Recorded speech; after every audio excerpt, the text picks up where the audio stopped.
Hello, my name is Steve.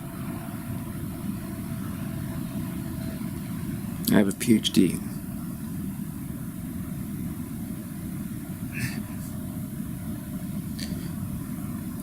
The Ph.D. is at the center of my self-esteem. My Ph.D. is at the center of my mantle, which is an altar. There's a dissertation plaque right there.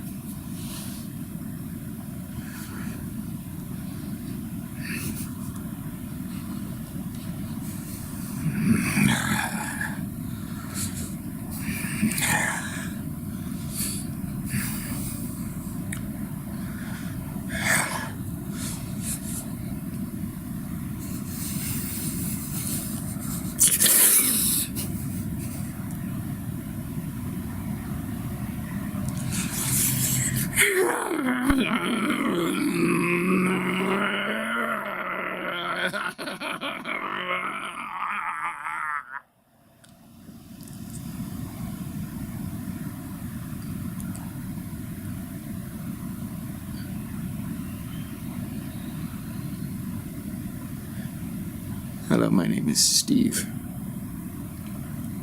I have a Ph.D.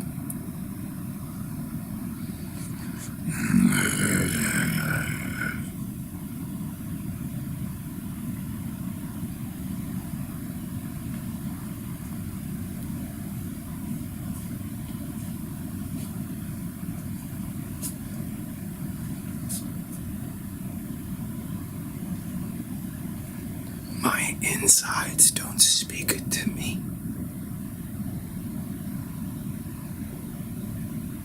They're deaf and mute.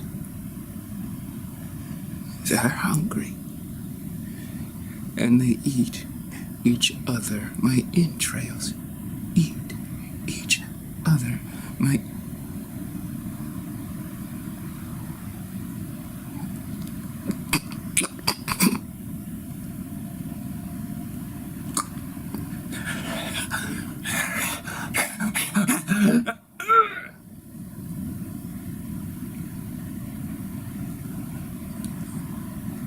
My name is Steve. I have a Ph.D. My Ph.D. is at the center of my self-esteem. But my intestines are voracious and are singularly appetitive. Repetitively appetitive.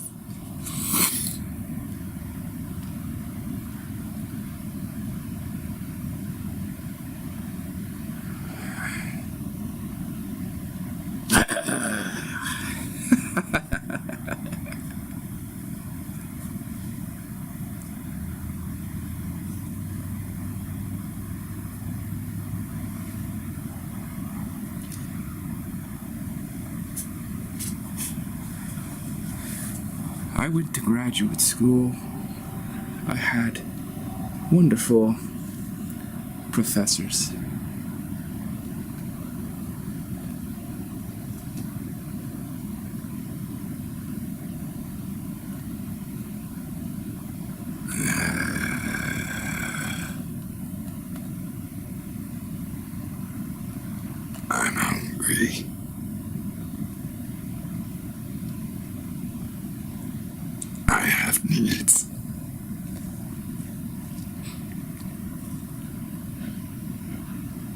But I read books, and I take care of those needs, and I'm very aware that I have needs.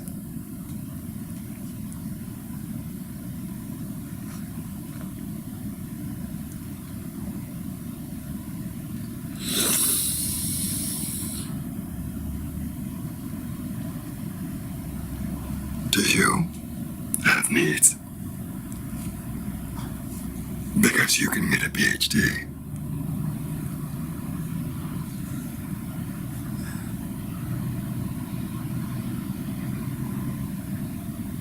Hi. My name is Steve.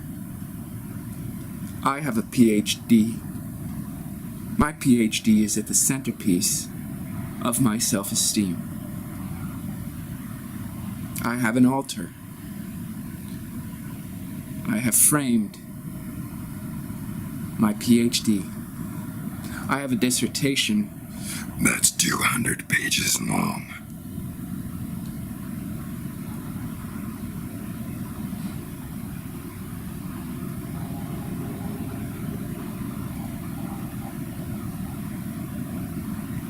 It doesn't matter that I'm so hungry, because I have a Ph.D. and I will always be able to put food on the table for me. And my zombie.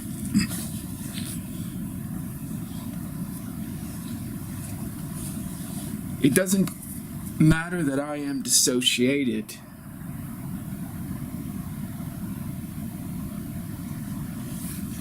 Because my name is Steve and I have a Ph.D. The Ph.D. is the center of my self-esteem. You'll never see that zombie again, because I have the zombie under control and I let out the zombie whenever I feel like it.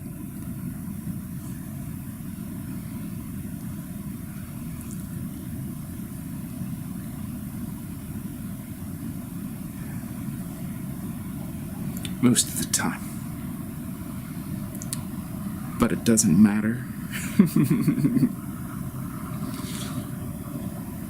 Because the other faculty members have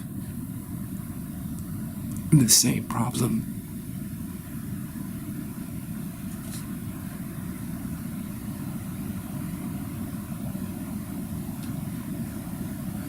I once went to a party of academics. We were quite happy to sit around and drink wine and congratulate one another on our recent successes in our respective fields. I brought up the very important issue of self-esteem among academics and how we are wont to place our Ph.D. at the center of our self-esteem, and how we esteem others vis-a-vis the grandeur and the prestige of our Ph.D. Someone stood up and started pacing, obviously quite worried and anxious, as if I'd stumbled upon a truth. Stumbled upon a truth, as if I could not walk without tripping over a truth.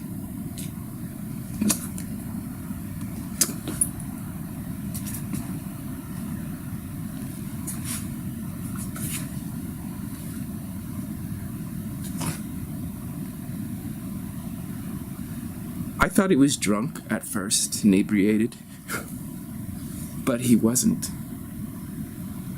Something was wrong with his gait. I thought, oh, he's narcoleptic. He's suddenly asleep at the wheel. He's a somnambulist.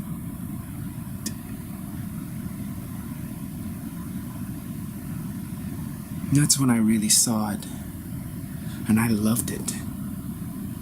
I loved it. The power within. Where you can eat brains.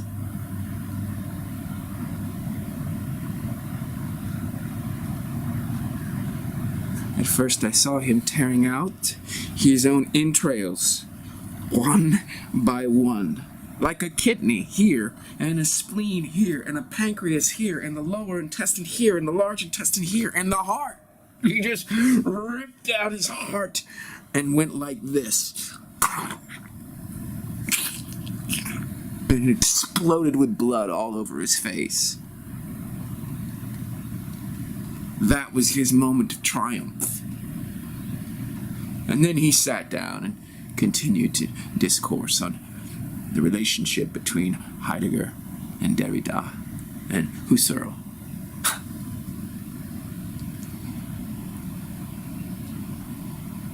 It was amazing how he put himself back together through the rigor of his intellect. And moments before, he was this zombie with this awful overflowing, this awful, this penetralia percolating down his chest, into his groin, through his loins, onto the floor. And how did he vacuum that all back up and put it right back into his chest? Ha! My name is Steve. I'm an academic. My name is Steve. I have a Ph.D. My name is Steve. The Ph.D. is the center of my self-esteem. My name is Steve. I have an altar. I have never been so impressed with a fellow academic. And that's where I got the idea that I could be a double.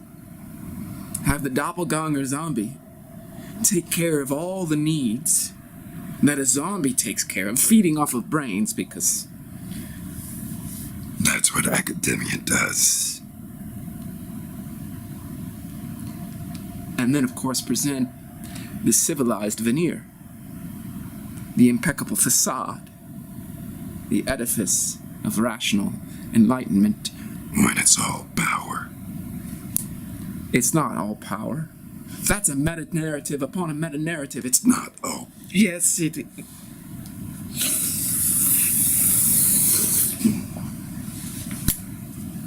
You know, when the zombie and the academic come together, it's just a dance. It's like Elvis entered the building, or little MJ Michael Jackson, or I don't know who. I would do a moonwalk. But I can't. I've always read books.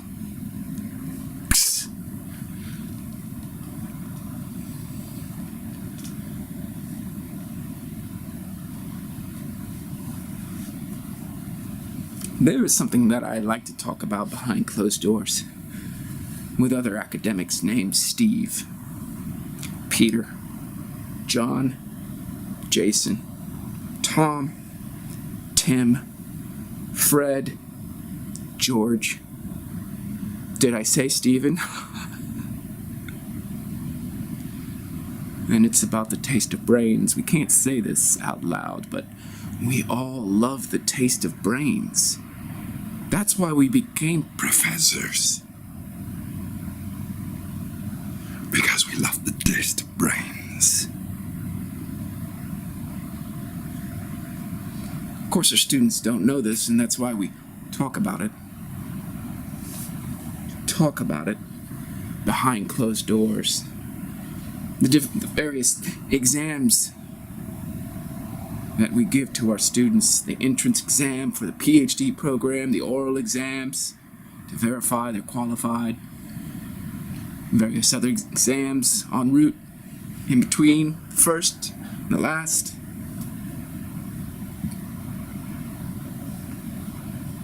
It's really very subtle, I must say.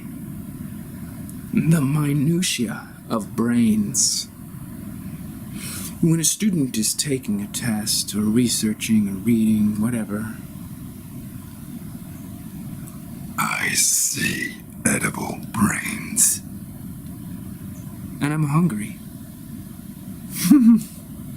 My cohorts, colleagues, comrades, my coterie of fellow zombies We are always eating brains.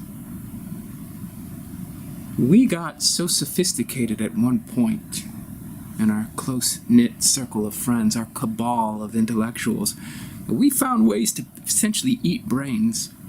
All the time. Of course, a student doesn't know. A graduate student doesn't know. That I'm eating their brain. How could they know?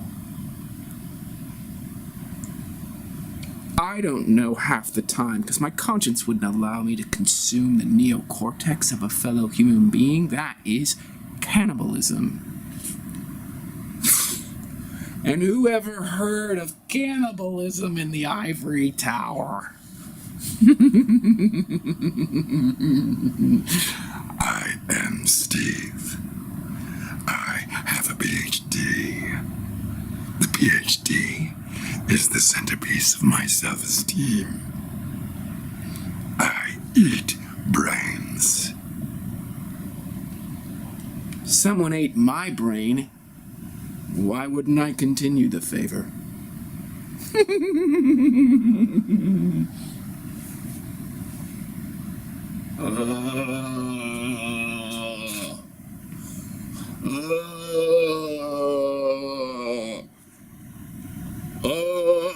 That's what you think a zombie looks like. Well, we just kind of promulgated that vision of the dead man walking. Evangelized the zombie eyes in your mind. It's not that way.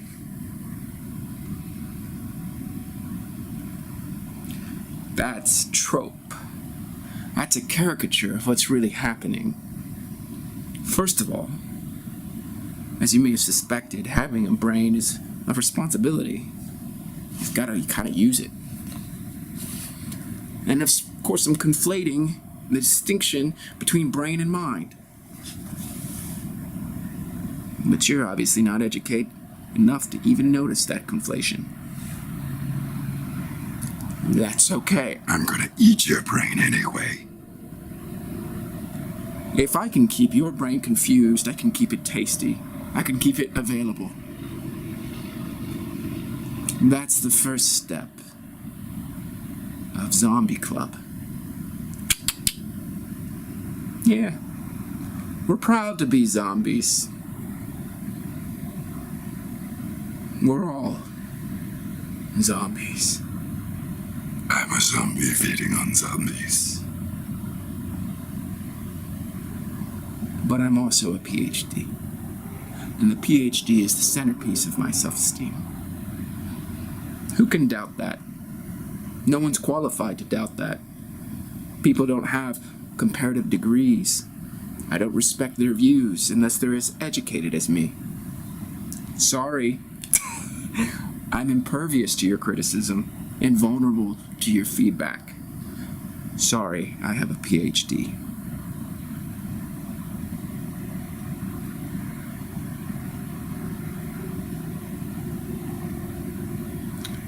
Do you know how many different flavors of brain there are for my consumption?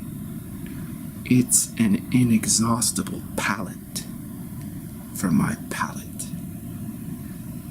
And it's most palatable. I'm a connoisseur of the cognoscenti, an aficionado.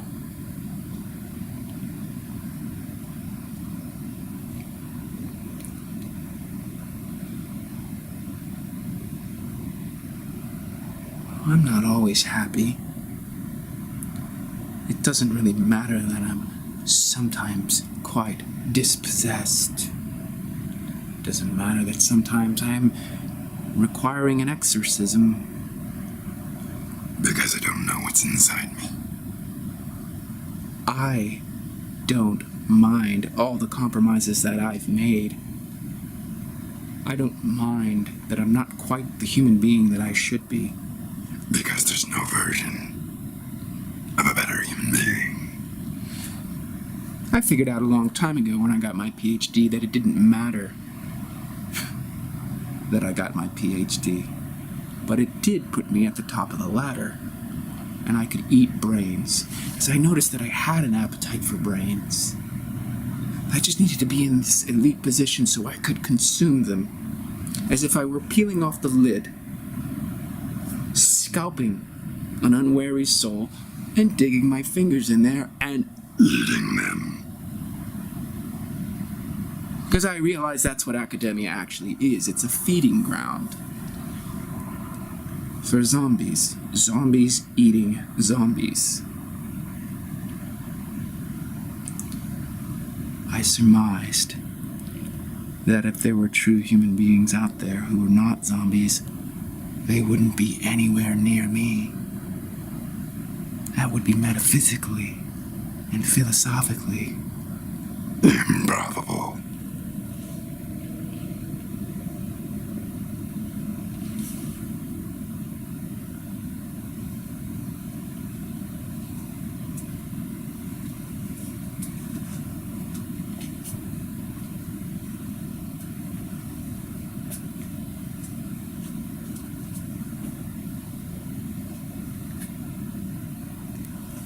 Now, I would like you to be honest with me. If you've tasted anybody's brains, just please leave a comment here. Tell me how they tasted. Because what I'm trying to do is just be very transparent about the predicament and the epidemic Of human beings who don't like the taste of brains. Have any of you ever stopped and thought that the best way to grow your brain is to eat brains? You really only have to do that by getting people to read books, sit down, take exams, get degrees, go out, find a job, create a career. And do everything by rote. You know, get somebody following a script and they've got their head down at virtually a 45-degree angle. It's the perfect angle to enter. Hit that little sliver of skin on the neck, pull up, peel the scalp back, Dig your claws in the cranium. open up the cranium, and dig in. Like cunnilingus.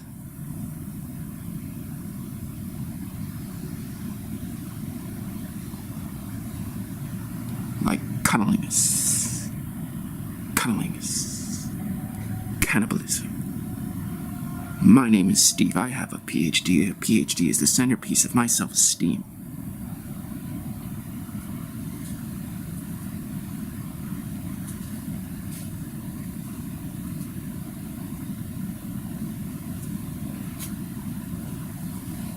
I think the best part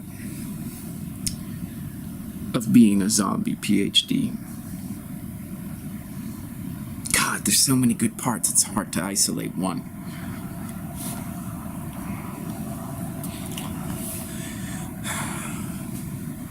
You know, part of me would like to say that the best part of being a zombie PhD is I don't question myself. I have such conviction that I know the truth. And that's obviously quite warped because I'm schizoid. It's like Dr. Jekyll and Mr. Hyde. But the shameful truth, which is also the most miraculous truth, is that Mr. Hyde, the beast, the monster, the zombie,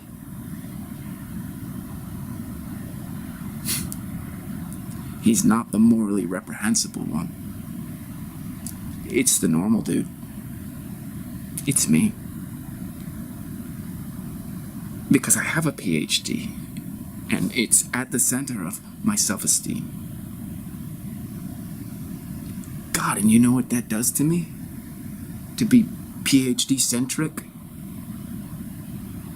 To be able to invalidate anything? Because I'm educated? To turn every single facet and phenomena of the manifest realm into something I can consume? Because I'm hungry to gorge myself upon?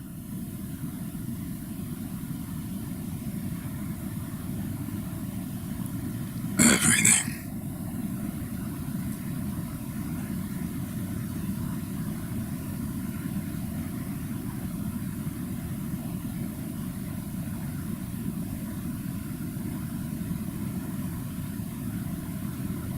I gave up improving myself a long time ago. There were too many meta-narratives out there that disqualified the authentically altruistic and ultimately humanitarian impulse that used to animate me from the inside out. I realized that the meta-narrative of consuming meta-narratives was the first and tastiest food. I had the conviction. That conviction was pointless. Of course, I didn't know what to do with myself at that point in time. My brain just kind of turned to squash, to pumpkin, to jellyfish. And that's when I started eating my brain. I somehow learned to eat my own brain. And then I somehow learned to eat my own entrails. And I somehow learned to sew myself back up again with a thought. It was a very deep and clever philosophical thought, or political thought, or literary thought, or critical studies thought, post-structuralist thought. Didn't matter. And then, of course, being recently sewn up, sutured together, I could proudly saunter into the sacred land of the academic classroom and peel back a scalp and feed on this unsuspecting soul.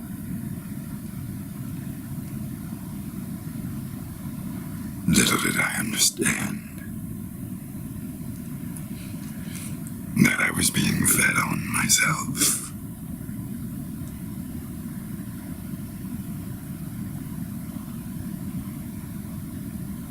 Someone was feeding on me. And it wasn't another academic. And it certainly wasn't a student. And when I realized that someone was feeding on me, Steve, the Ph.D., was no longer the center of my self-esteem.